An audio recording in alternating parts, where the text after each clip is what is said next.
Hello, today we'll be covering something very important, which is the importance of growth mindset. Now, probably you must have realized this as well that the success of your business or your startup is not just dependent on your skills, it is the mindset which starts everything. Getting the right mindset, getting the right approach is the number one most important thing that you need to focus on before you actually, think about growing your business. Because think about it this way, right? Without having a very strong foundation of a strong mindset, there's no way your business is going to grow. And even if it somehow manages to grow with some growth hacks or whatever, lucky break which you might get, you won't be able to sustain it. Because the larger the business goes, you need to be able to up level upskill yourself, and you do that with the help of the right mindset. I'm not sure how many top tier founders you met, but in my career I have met founders who made like 100 cr of revenues, 1000 cr of revenue, and even 10,000 cr of annual revenues, right? And when you speak to such founders, you can distinctly notice the difference. They are made of they are made of a different mindset. They are made of different substance. Their thought process is completely different. They won't sweat about the small things. They focus on the big picture, and that is why it's extremely important for you to level up. Because think about it this way, right? Insanity is doing the same thing over and over again and expecting different results. Now the point is, your business is where it is right now is because you're limited by your current mindset and your current skills, and it's next to impossible to grow beyond that unless you change both of these two. And to be able to change both of these two, you need to first start with your beliefs and then upgrade your skills. A lot of you would believe that it's just about your skills, but that's not really the case. First, you need to start with the mindset. Getting the mindset right, that is going to be the first focus, the first most important thing. Once you have that done, then the skills will automatically improve and will automatically grow to the next level. So think about it, right?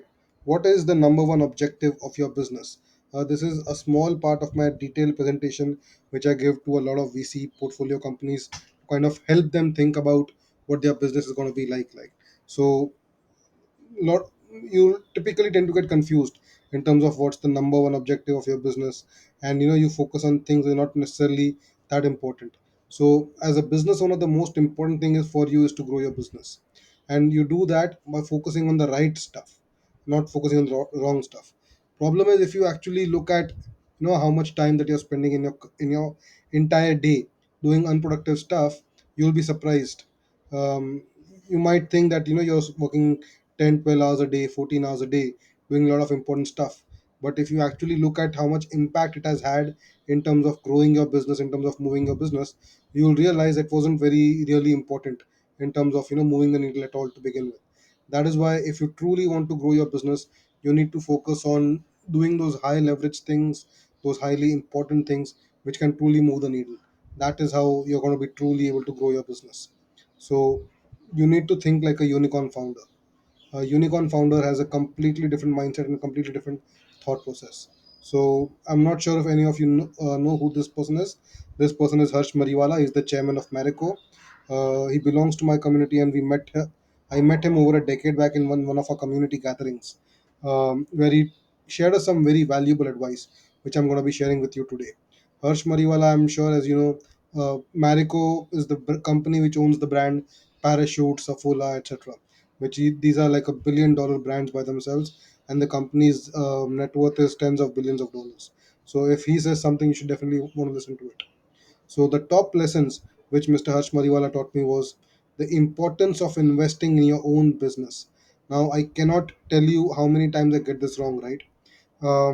I speak to founders, I speak to entrepreneurs, and I ask them that in order to grow your business, you need to be willing to invest into your business.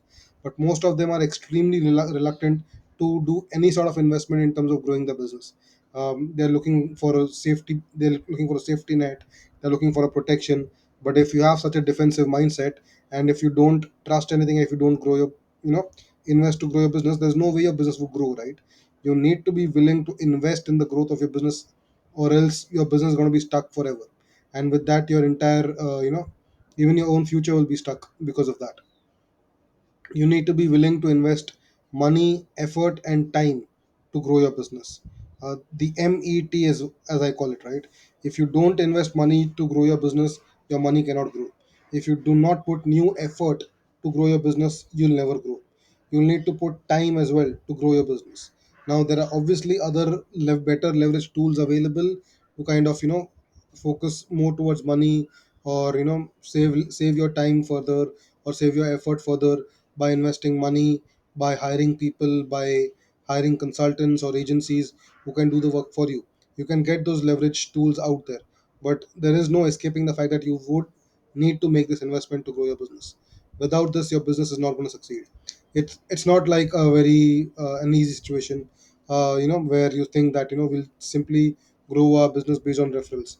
The truth is, with referrals, you can acquire new clients, but the problem is you'll always be limited by your circles and by the circles of your referrals. So while referrals are a good way to convert your business, but they are not a good way to kind of exponentially grow your business. You need to be willing to invest this, if you want to grow your business manifold. One more very important thing is the importance of creating a monopoly. Um, Peter Thiel used to say that competition is for losers, and the problem is most businesses today, they operate in such a cluttered marketplace with practically thousands of service providers in the same city, that there's practically no differentiation, and in the end, it all comes down to price. So that creates a lot of problems in terms of trying to sell your service, because now what happens is, unless you have that benefit, unless you have the lowest on the cost, or if you have that relationship, it's next to impossible to acquire clients. That's why creating a micro monopoly within your niche is absolutely vital. And I've covered that in my GTM canvas as well, as to how you can go about doing that. In today's day and age, the market is very competitive, especially with social media and 5 second attention spans. Right? How many of you have been guilty of mindlessly scrolling Instagram for hours on end? Right? You after 30 45 minutes, you realize you've just kind of mindlessly scrolled through Instagram or YouTube Shorts, and that was time wasted. That is because our attention spans are going down and lower, and that is why it becomes all the more important to invest in your business. One most important thing is, if your business is where it is, it's stuck where it is, the reason is you, because what you are limited by your thought process and your skill set, and what has got you here, it won't get you to the next level. To go to the next level, you need to change your mindset, you need to change your skill set, you need to change your approach. Only then you'll be able to break the barrier and go on to the next level. One more very important thing which I see a lot of businesses complaining about is, they are not able to retain employees. The employees are not very productive and they're not generating enough output, right? But in all reality, you kind of haven't hired the best employees. And to be able to hire the best employees, you need to be willing to pay them well as well. I'll give you an example. During my first online diagnostic startups, which was one of the first online diagnostics companies in India, I hired a person who was a master's from IIT Kanpur. Now, this guy was supposed to be a CTO to kind of design and develop my project. Um, the guy was so freaking smart that I would simply kind of tell him, what I want to make, what the focus is, what needs to be required, what the features are. And overnight, he would have the MVP ready, and by next day, we would be kind of testing it out. Uh, this is the difference between an average employee and a top tier employee, right? You would think that you are saving money by getting, by hiring lower quality employees, and you can simply hire more of them. But the truth is, the high value employee, the more expensive employee, is probably worth 5 or 10 times those average employees. And the kind of results that he can generate for you, the average employees won't generate for you. So, in order to grow your business, you need to be willing to hire the best, because that was the first example, right? Getting a kick-ass CTO from a tech startup was an absolutely important thing. And while I could not afford a CTO full time, as a consultant, I had no issues kind of paying him the right value which he deserved for kind of the value which he was bringing on the table. You need to invest in hiring the best marketing for your business, right? Harsh Mariwala used to say that back when he started, in his early days, when Marico was just started in late 80s, he would pay the top notch marketing agencies, pay them crores of rupees in late 80s and early 90s. That's a lot of money back then, because he understood the importance of hiring the best marketing for your business. He would pay them this money, he would come up with great campaigns, and because of that, he was able to compete against large multinational giants like Unilever, and was able to survive and thrive. And despite that, rather, Unilever and other companies, they had to shut down their categories, whereas Marico has kind of kept kind of rolling. So investing in hiring the best marketing for your business is absolutely important. And not just this, Mr. Mariwala also told me that back in that day, he would also invest in hiring the best employees. He would go to the top tier B schools like the IIMs, the FMS, Narsimonji, NMIMS. He would go to the institutes and be willing to pay top dollar to recruit the top talent, because the importance of those is, in terms of growing your business, is astronomical. Do not think transactional, you must think value creation. The problem is, we need to have a much bigger picture in terms of what your business is going to be about. If you simply think about how much money that you're going to make, you're never going to get too far into your business life. You need to be upfront with offering a lot of value to the customer. Once that is there, you'll be obviously able to capture the value for your business as well. But to begin with, your focus more should be focused on value creation and offering so much value to your customers that they feel guilty that they haven't paid you enough. So before we move on to the next slide, one more very important point which I would like to highlight. A lot of businesses, they do not like to spend on marketing because they feel marketing is expensive.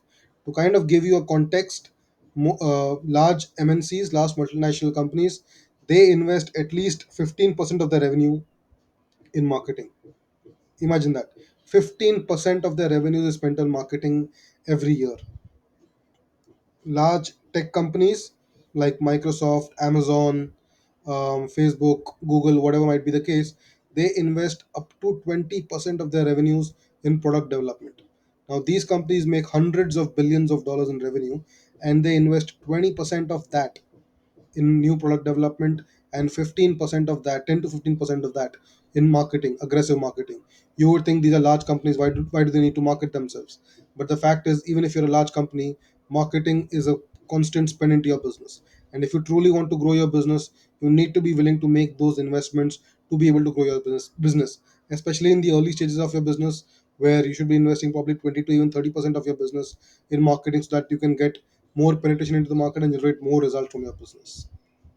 So essentially, what are the traits and the characteristics of a unicorn founder, right? A unicorn founder has a growth mindset. He's constantly looking to grow his business. He's constantly looking to grow his skill set, to grow his mindset, and kind of upskill himself. That is the trait of a unicorn founder. He is what we call a typical alpha, an alpha personality who wants to dominate, who wants to kind of grow at all costs, and willing to do whatever it takes to grow his business. You need to have that kind of mindset to become a unicorn founder. You need to be willing to invest in growth skills, upgrade yourself, upskill yourself, so that you're constantly, adapting to the new realities of the business world right now. Invest in growth, visualize your success.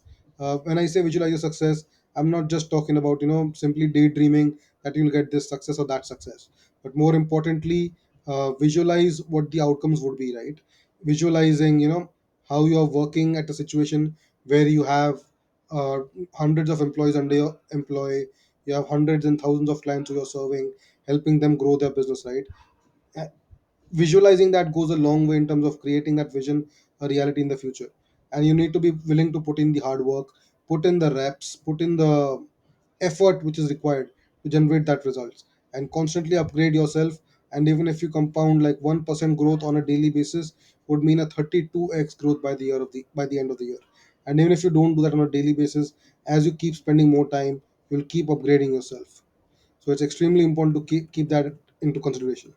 Now, in terms of your business side, you need to hire star performers and retain them. I cannot stress enough the importance of this, that you need to kind of hire the star performers, because eventually it is they who are going to grow your company for you, rather than you trying to having to do everything by yourself. Once your company reaches a certain stage, which is typically a stage of 2 to 5 CR of annual revenue, you should gradually start exiting from day to day operations. Let the star performers take care of your job, because in all honesty, they are probably better than you.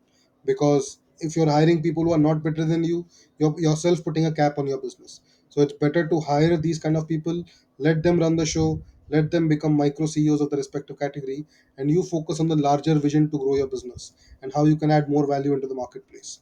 Start increasingly making bigger plays. Most people, they are looking for marginal improvements like 10%, 20%, 30% growth year on year, and they look at marginal improvement. But in reality, in order to truly make a huge jump in your growth, you need to start making bigger plays, which should ideally scare you a little. That it is such a huge opportunity, such a huge investment, that you get fully committed towards accomplishing that results. That is what is required over there. And once you do that, you'll realize it's easier to grow 10x than to grow 2x, because 2x marginal improvement is going to be very complicated. But if you start taking bigger plays, you could actually grow your business 10x. And while you would have a lot of setbacks, a lot of failures along the way, you need to be willing to accept that and move on. Accept that, take the learnings out of it, move on, make new experiments, new mistakes, learn from them, keep on repeating. That is what's going to take to kind of grow your business to bigger and bigger heights. And yeah, and most businesses, either they do too much networking or no networking with their clients. So getting this sorted and getting the right element is absolutely vital. So I hope you found this video helpful. If you like this video, keep sharing with yourself, keep sharing with your audience, and look forward to your next video. Thank you.